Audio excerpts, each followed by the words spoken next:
The full title of section 7.4 is Integrating Rational Functions by Partial Fractions. So this is the technique that handles these guys. We'll come back and talk about what those are in just a second, but you covered them in college algebra or in your high school algebra class. You've seen rational functions before. If you don't know it by now, it's time to begin thinking this way. When you see the word rational in a mathematics course, it always means fraction. Okay, rational fraction. Rational numbers are numbers that can be written as fractions. Rational functions are fractions where the numerator and denominator are polynomials. All right, so let's go back and just recall from our days of working with rational functions in algebra, how do we combine two expressions like this? 2 over x minus 1 minus 1 over x plus 2. Yeah, so first thing you do is you find what's called the lowest common denominator, right? In simple cases like this one, it's just the product of the two. So your lowest common denominator is x minus 1, x plus 2. And just like you would do with numerical fractions, you multiply in what's missing, but as long as you do it to the bottom, you also do it at the top. You don't change the value of the fraction. So this becomes, I'm going to take the first fraction and multiply by x plus 2 on top and bottom, right? I'm going to take the second fraction and multiply by x minus 1 on top and bottom. And then I can write it all over the common denominator, which is x minus 1, x plus 2. The first first numerator would give me 2 times x plus 2, and the second one gives me a minus 1 times x minus 1. Again, all I'm doing is multiplying this one by x plus 2 over x plus 2, and I'm multiplying this one by x minus 1 over x minus 1, and then I combine the two fractions together. And what do you do after that to simplify that? Distribute, and then, yes, you collect the like terms together and you got a nice simplified answer. So you distribute this, and you distribute this minus sign here, and you get 2x plus 4 minus x plus 1. Right, because a minus times a minus makes plus. And then you get x minus 1, x plus 2. So what do we have on top?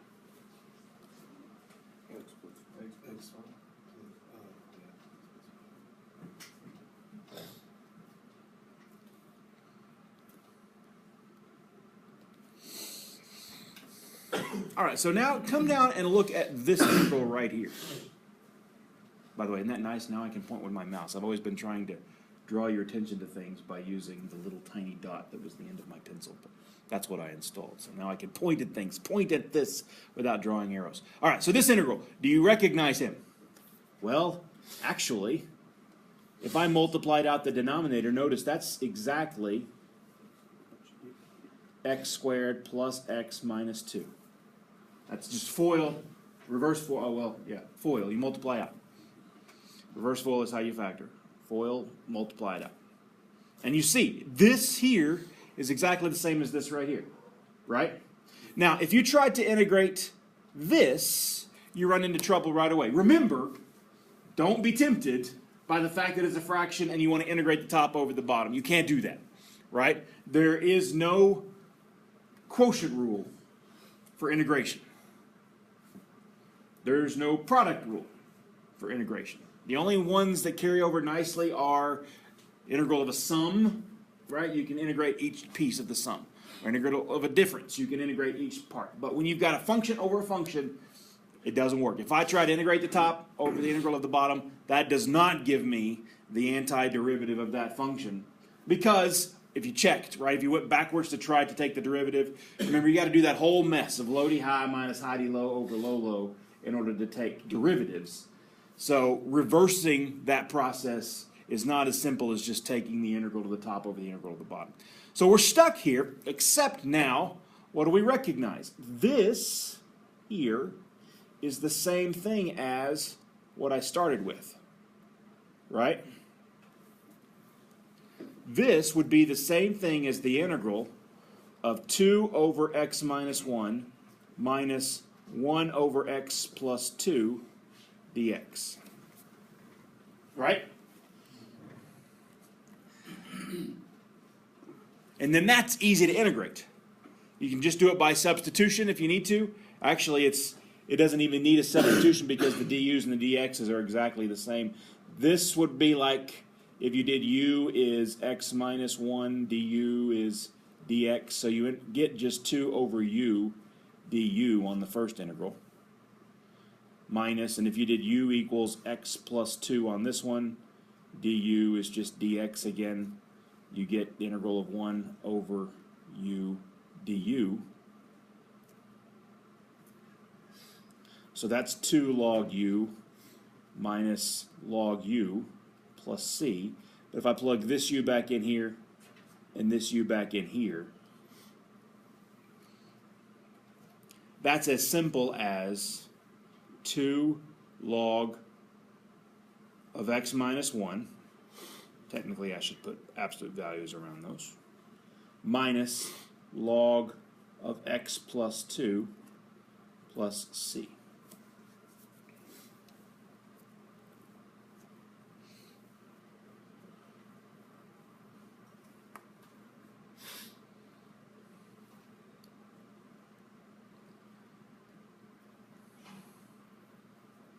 So whereas this first integral was not easy to do, these are, but now the process becomes, how do we reverse the process? How do we take a rational expression and go backwards to the two things that add together to give me that, right?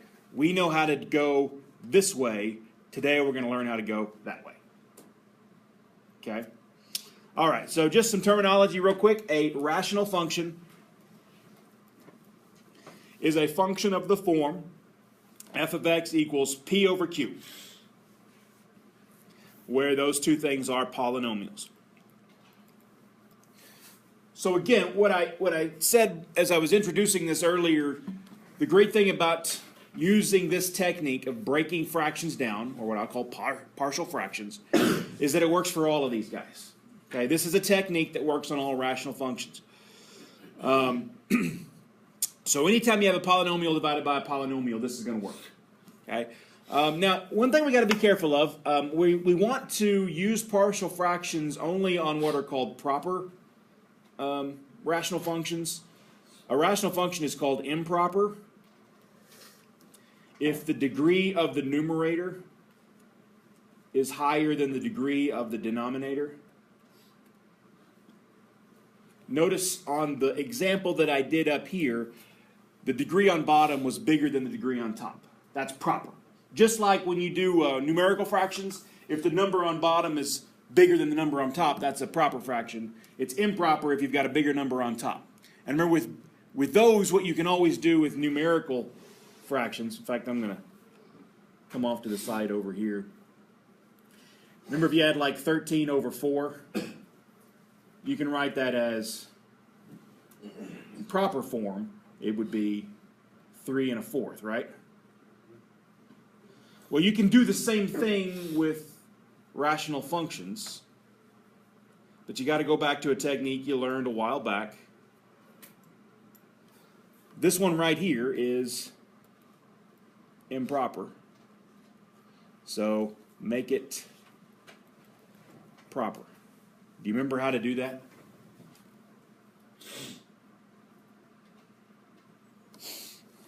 I'll give you a hint.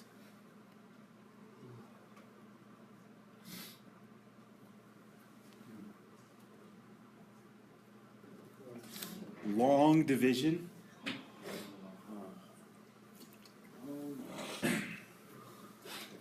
You learned long division somewhere in your algebra career with polynomials. All you have to do really to remember how to do that is to remember long division with numbers, because it's the exact same process, right? 13 divided by 4. What do? You find the largest number that you can multiply by 4 that gives you something less than 13, right? Which in this case was the 3. Then you do what? Well, multiply 12, then subtract 1. Now, if you had another number over here, you bring it down, right? But in this case, now you're done, right? So this is like 3 remainder 4, except we don't write it as remainder. We write it as 1 over the divisor, 3 and 1/4. That's where this comes from. So I can do the same thing with long division.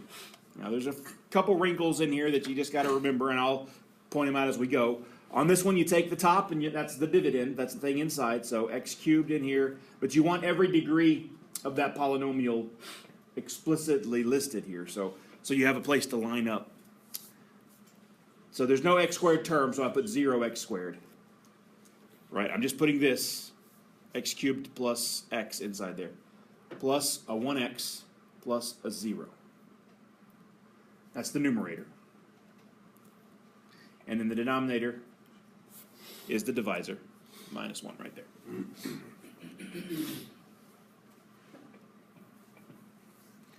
And you always look at just the leading terms.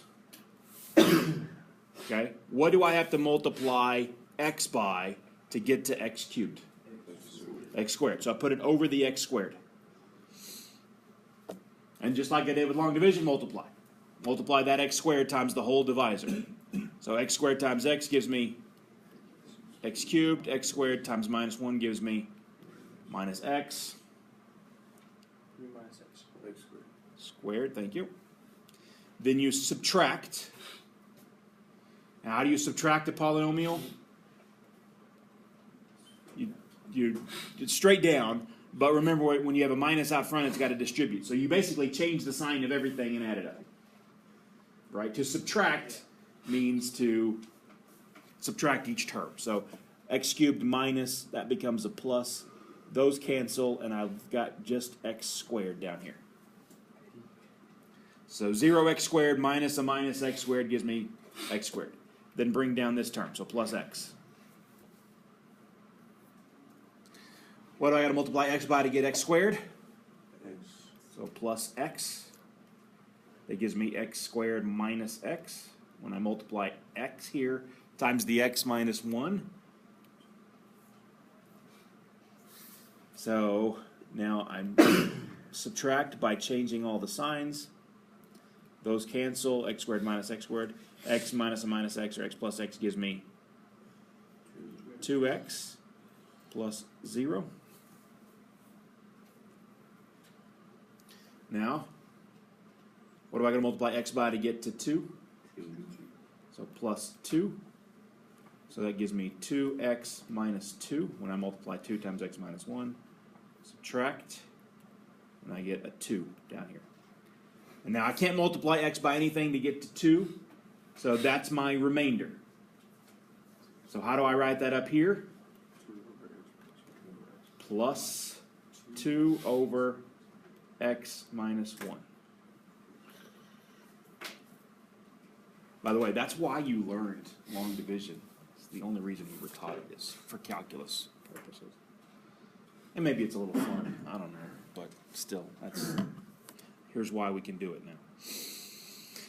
All right, so in other words, what I'm saying, x cubed plus x divided by x minus 1 is the exact same thing as x squared plus x plus 2 over x minus 1.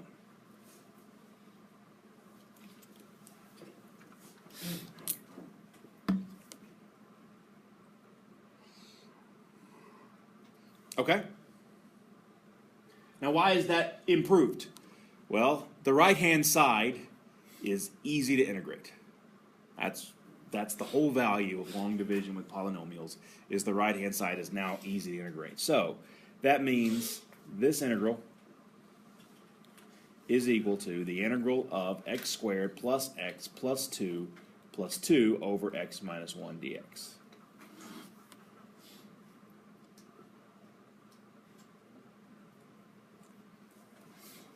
And now you should be able to do that in your head. X squared is, as an integral, 1/3 x cubed plus 1/2 x squared plus 2x plus... Can you do that in your head? 2 natural 1 x. Yeah. I mean, it's a substitution problem, but because du is dx, you don't even have to go through the whole steps of writing it out. X minus 1.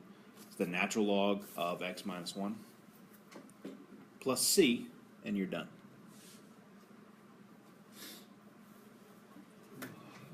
Okay, so I haven't really taught you partial fractions yet. What I've given you is a tool so that the only hard part of a rational problem now are the proper fraction parts.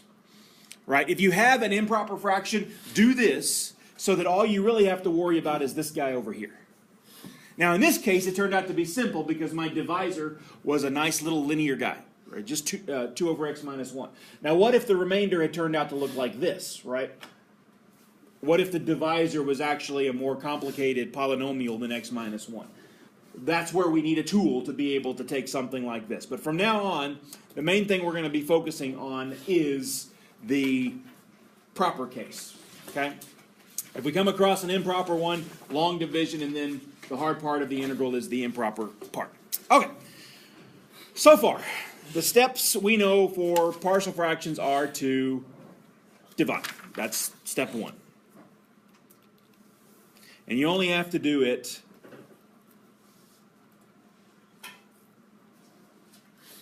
if this is improper.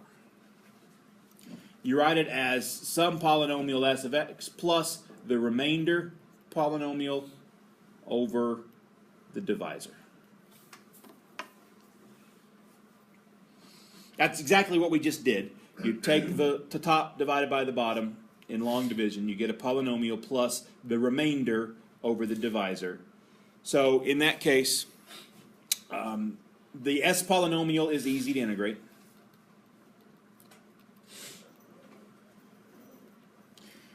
And what's left is a proper fraction.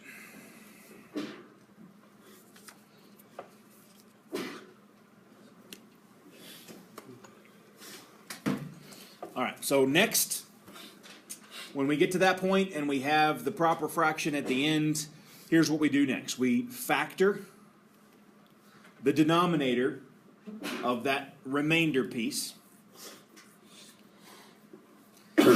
And then step 3, which is what we're going to spend the rest of class today and a little bit on Friday talking about, is to write it in terms of partial fractions. So again, just to recall, when we had, on the previous example, x plus 5 over x squared plus x minus 2, if I was going back the other way, the first thing I would do is factor the denominator. So you are going to have to be able to factor to do these problems. That becomes x plus 2 minus 1. So just given a rational function that's proper, factor the denominator. Now what you're going to do is you're going to try to break this up into partial fractions, simpler fractions, fractions whose denominators are part of the original fraction. So you'd put your x plus 2 here and your x minus 1 here and ask what goes here and what goes here so that the answer is this guy over here. Okay? And I got several cases for you. It depends on things like whether or not they're all nice simple linear terms. If any of them are repeated, like if you have an x plus 1 quantity squared, we will handle that slightly differently. So let's start with the first and simplest case. Let's say the denominator, the q of x,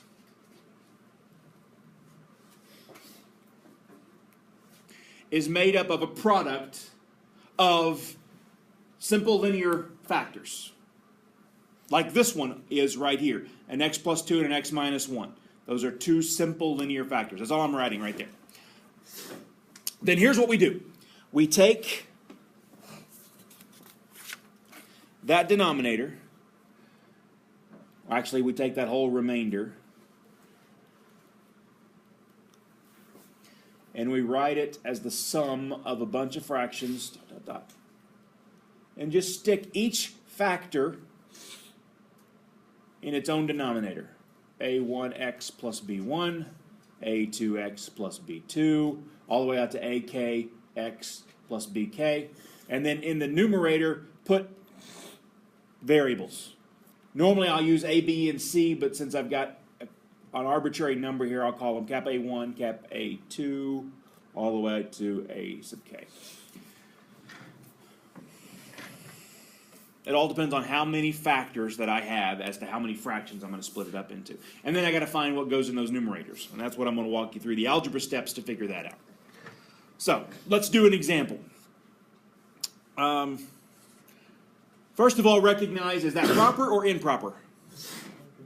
Proper. So we're ready to go. We don't have to do long division on this problem. Step one, factor denominator.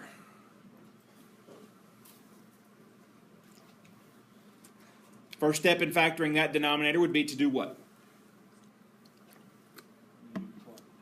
Common factor. So you're left with 2x squared plus 3x minus 2. And then? Yeah. Well, there's different ways to do that. I mean, the way that I always do this is the trial and error method that I learned. I mean, if you've got the grouping method where you have to split up the middle term, however you know how to factor, go for it. The answer to my question was now factor that binomial. For me, I remember that this sign here tells me there's a plus and a minus here. And I look at my only choices for 2x squared is 2x and x. And my only choice for 2 is 1 and 2. So I either try a 1 and a 2 here, or a 2 and a 1 here, and I check. So it's basically a guess and check that I do on mine when they're nice and simple. If they're large numbers, I handle it differently, but simple ones I can just try a 1 and a 2 and see what I get, right? Outside, inside, that's minus 4x and x, which gives me a minus 3x. So my sign is backwards, so I change this and this to a minus and a plus. And that works, right? And yes, I do that in pencil and I erase when I'm done when I know that I've got the right one, right?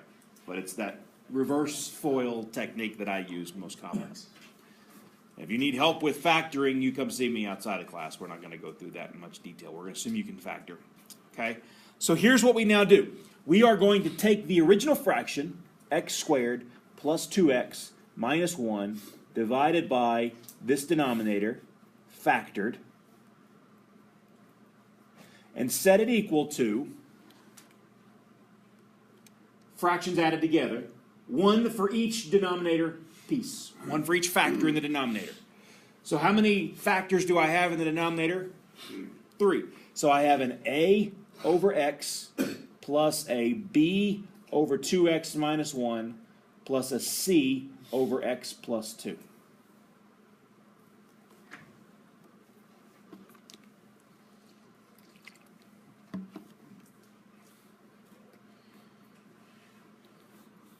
Now what I'm going to do is a little bit of algebra work here to make my life a little bit easier. I'm going to multiply through by the denominator. In particular, the one on the left. In other words, I'm going to multiply both sides by x times 2x minus 1 times x plus 2. X times 2x minus 1 times x plus 2. It's the trick you use in algebra to get rid of the fractions. So I'm basically just getting rid of the fractions.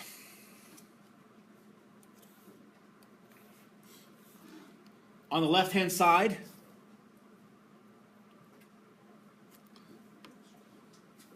by the way, all I need of this space here is one more line, so you can write nice and big here. X squared plus 2x minus 1. Because all the denominators cancel, right? And then on this one, I'm distributing it. Now when I take this whole denominator here and multiply it times a over x, the x cancels, And I'm left with a times 2x minus 1 times x plus 2.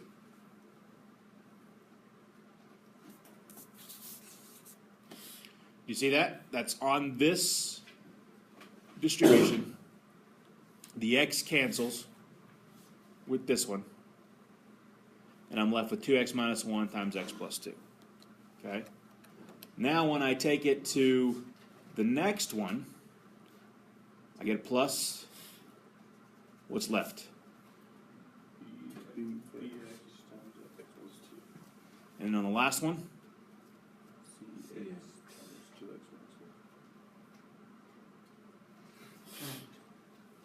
right, when I take it here, the x plus 2 cancels, and I'm left with cx 2x minus 1. Okay, so this, we need to solve for A, B, and C so that this is true for all x's. We need the polynomial on the left to equal the whole thing on the right. We need to find the A, B, and C to do that. There are two ways to do that. The book, I think, only gives you one. I'm going to give you my shortcut, but I'm also going to give you the long way because the long way is sometimes, although rarely, necessary. Okay? So, number one, the long way. You know the line. You can do this the easy way or the hard way. This is the hard way. But I need to show you the hard way because the hard way is, again, sometimes necessary. It makes sense. It's actually fairly obvious. What I'm going to do is I'm going to multiply out the right-hand side completely.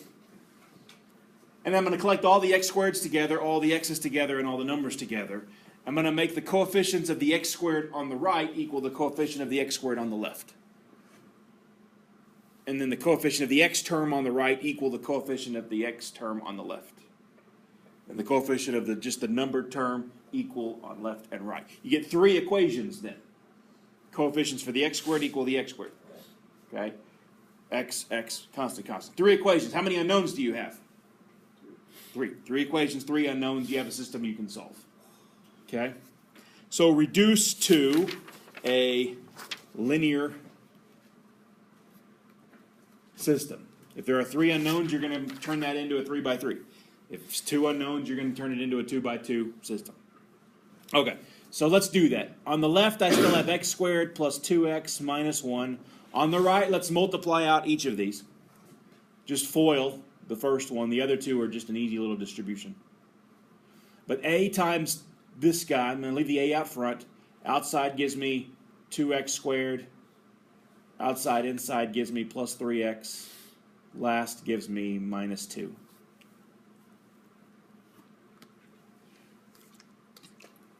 Plus b times x squared plus 2x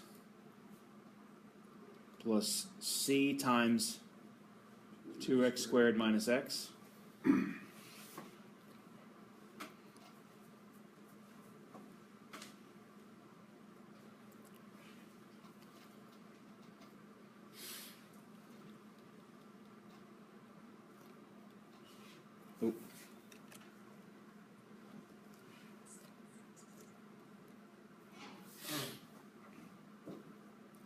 So what I want to do is I want to get all the x squareds together.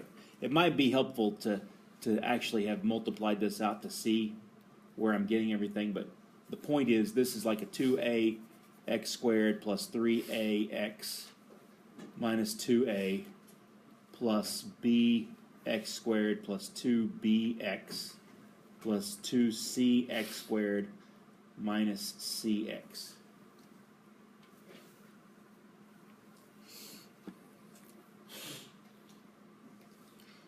So here's what I'm doing. I want all of these here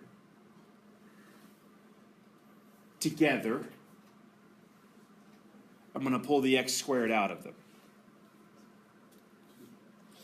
So I get a 2a plus b plus 2c.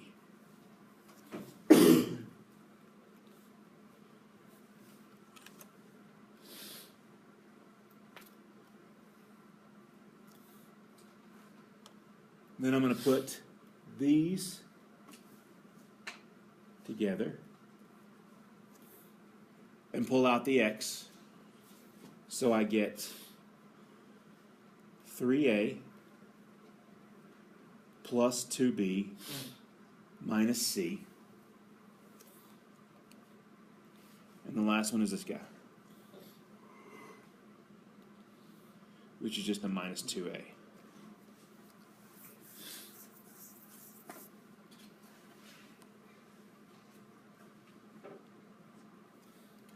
So here's my x terms. Now I wrote it out in several steps. Hey, sorry, my pen stopped behaving. And in green, this guy. All right. Now I wrote it out step by step, but you can actually eyeball it from here to here. It's not that hard. You just look at the x squared here. There's going to be a 2a. You look at the x squared here. There's going to be a b. And you look at the x squared here. There's a 2c. That's 2a plus b plus 2c. Look at the x term, x term, x term. You can figure out what those are going to be. And then the only constant term is this guy. Okay. So again, keep in mind, this is all equal to x squared plus 2x minus 1.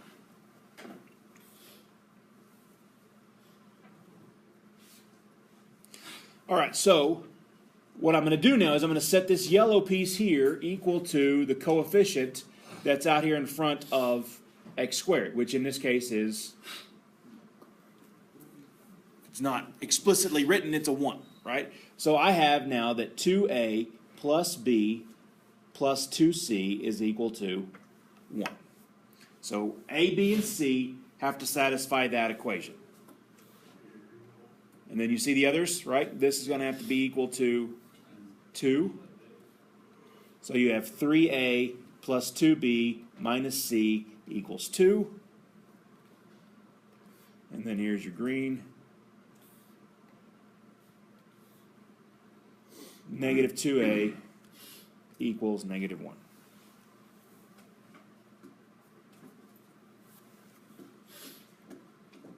So now that's the system that we need to solve.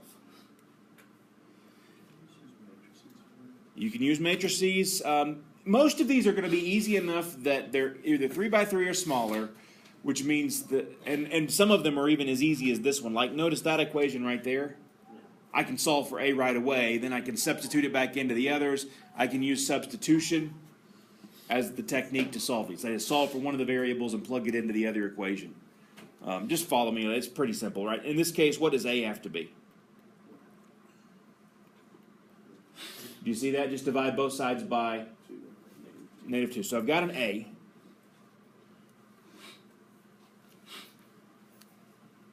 So let's plug that into one of the other equations, okay? I'm going to plug into the first equation up here because the 2 cancels with the half, right? So plug into equation 1, and what do we get? 2 times a half plus b plus 2c is equal to 1.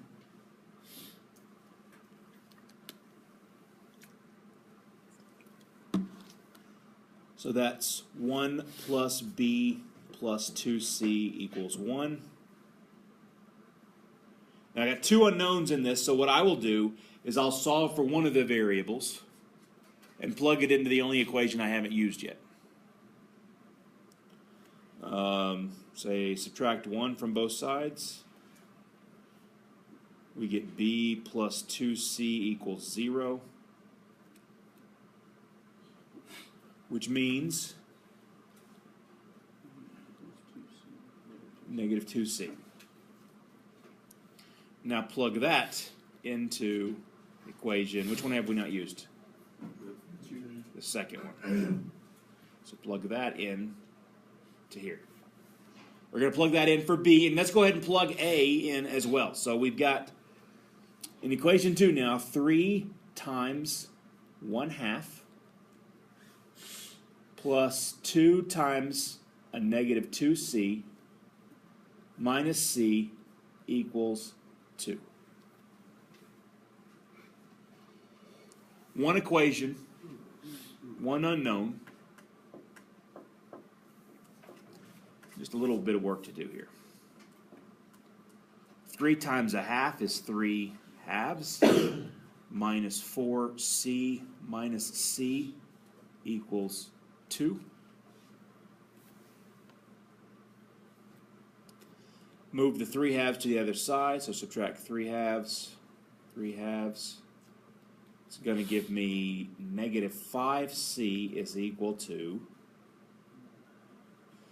4, yeah, it's 1 half. So 4 halves minus 3 halves is 1 half.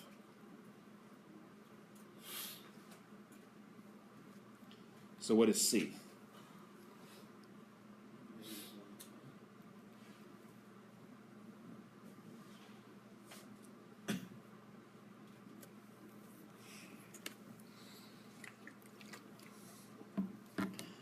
And how do we figure out b?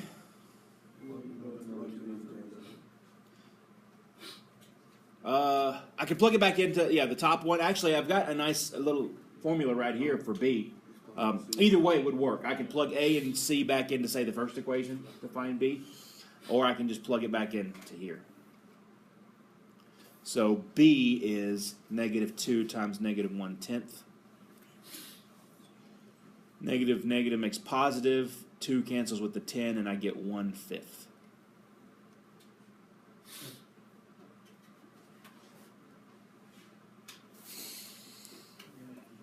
Yay! So we're almost there. We now have that the integral of x squared plus 2x minus 1, this is the original problem here, 2x cubed plus 3x squared minus 2x dx can be written as the integral of, now what I'm going to do is I'm going to take a, b, and c, all the way back up here, put those numbers in right there. Right? This whole fraction on the left is that a I found over x plus that b I found over 2x minus 1 plus the c over x plus 2. So, I have a over x, which is 1/2, all over x, plus b, which is 1/5, over, it was over 2x minus 1, plus a negative 1/10 over x plus 2 dx. Okay, I'm going to zoom way out here for a second and just draw a big arrow. I'm going back to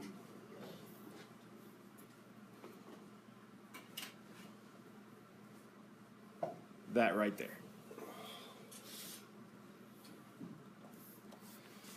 See it? Okay, now we have something that's easy to integrate.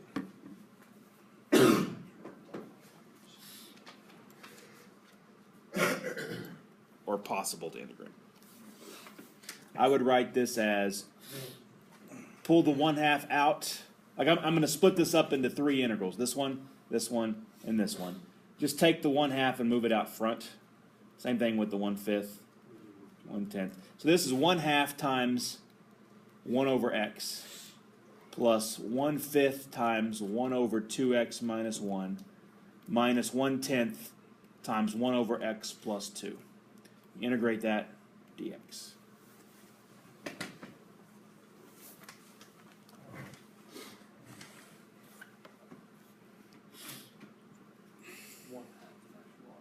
One half natural log of the absolute value of x.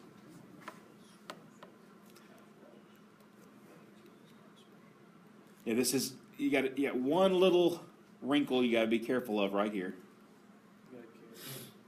If you take the derivative of natural log of 2x minus 1, you have to multiply by the derivative of what's inside, which adds a 2 in there.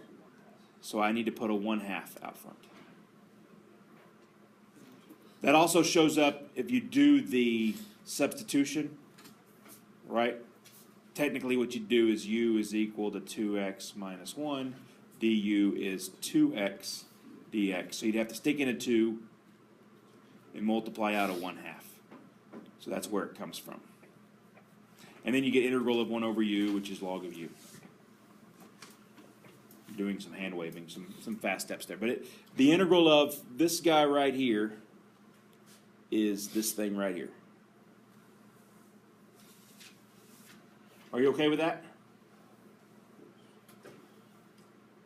I mean, I can use a little bit more space to write that out again if I need to. I'm going to just kind of come over here just so you have it. If that didn't make sense to you. If I'm doing the integral of 1/5 times 1 over 2x minus 1 dx, first thing I do is I take the 1/5 outside. Then I let u be 2x minus 1.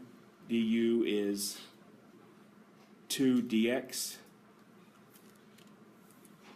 So that should not have had an x in it, sorry. So I multiply in at 2, and I multiply outside 1/2. So I get 1/2 times 1/5. And this is now integral of 1 over u du. So I get natural log of u. So that's how I got that extra 1/2 in there. That's just so you can see it off the side there. And the last one is a minus 1/10 natural log of x plus 2 plus c. So 1/2 log of x plus 1/10 log of 2x minus 1 minus 1/10 log of x plus 2 all plus c.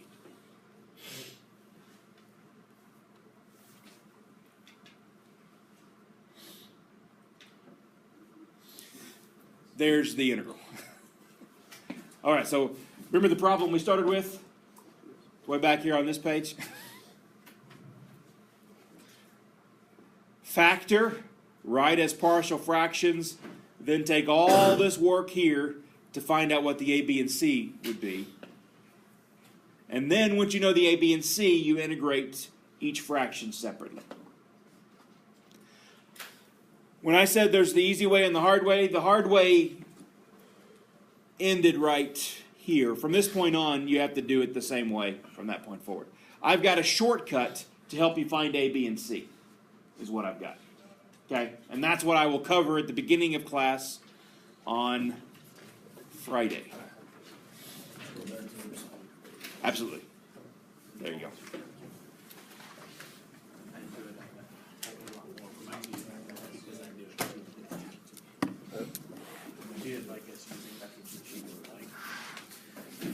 Which method did she not like? She didn't like using matrices. Ah. To solve for. Oh, I like them all. I mean, there's value in each of the techniques that we know. It's just you want to use the one that's going to get you there the fastest.